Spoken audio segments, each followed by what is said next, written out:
Hello दोस्तों, आज के क्लास में केशव दास जी के जीवन परिचय को आप पढ़ेंगे। हिंदी काव्य जगत में रीतिवाद साहित्य के प्रारंभकर्ता, प्रचारक और महाकवि केशव दास जी का जन्म मध्य भारत के ओरछा राज्य में सन 1557 में हुआ था। इनके पिता का नाम काशीनाथ मिश्रा था। केशव दास जी राजाश्रय प्राप्त दरबारी कवि थे, जो ओरछा के राजा मधुकर शाह द्वारा विशेष सम्मानित थे।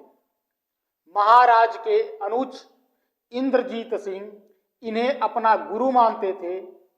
केशव दास जी के वंश का संस्कृत भाषा और साहित्य पर विशेष अधिकार था। इनका स्वर्गवास सन 1619 ईस्वी में हो गया। महाकवि केशव दास का समय भक्ति तथा रीतिकाल का संधि युग था। तुलसी तथा सूर्य ने भक्ति की जिस धारा को प्रवाहित किया, वह तत्कालीन वह राजनीतिक एवं सामाजिक परिस्थितियों बस क्षीण हो रही थी।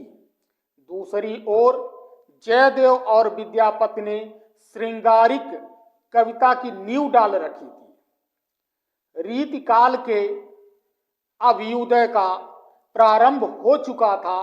वस्तु कला एवं ललित कला की उत्कर्ष इस युग की ऐतिहासिक उपलब्धियां थी। अब कविता भक्ति और मुक्ति का विषय न होकर वृत्त का स्थान ले चुकी थी। भाव पक्ष की जगह कला पक्ष को स्थान मिल रहा था। महाकवि केशव दास इस काल के न केवल प्रतिनिधि कवि हैं, बल्कि युग प्रवर्तक भी हैं। केशव दास जी द्वारा लगभग 16 ग्रंथ की रचना की गई है, जिसमें 8 ग्रंथ प्रमाणित हैं। रामचंद्रिका, वीर सिंह देव चंद्रिका, विज्ञान गीत, जहांगीर जस चंद्रिका, रतन बावनी, रस प्रिया, कवि प्रिया आदि। केशव दास राम और सीता को अपना आराध्य देवता मानते थे। श्रेष्ठ कवि की भावुकता की कसौटी वस्तुतः वर्णन के मर्म स्थलों की पहचान है। इस दृष्टि से रामचंद्रिका को परखने का ज्ञान होता है। अधिकांश स्थलों पर मार्मिकता के साथ अनुरक्त होने वाली सहृदयता कवि कदाचित सहृदयता इस कवि में न थी।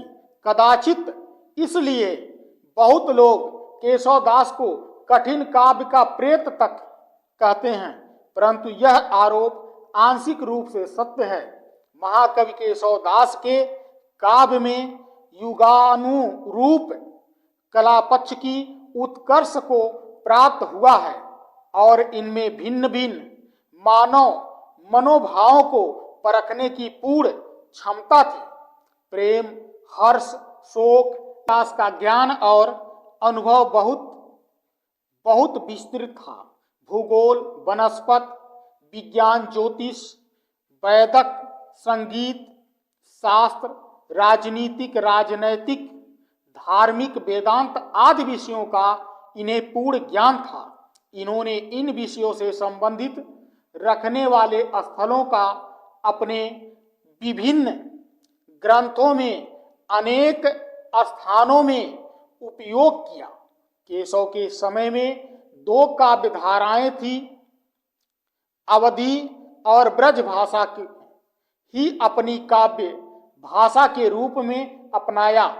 केशव बुंदेलखंड के निवासी थे, अतः इनकी भाषा में बुंदेलखंडी भाषा और ब्रज भाषा में वस्तुतः बहुत कुछ मिलता है। अतः इनके भाषा में ब्रज भाषा और बुंदेलखंडी भाषा का मिश्रण अधिक मिलना संभवतः स्वाभाविक है।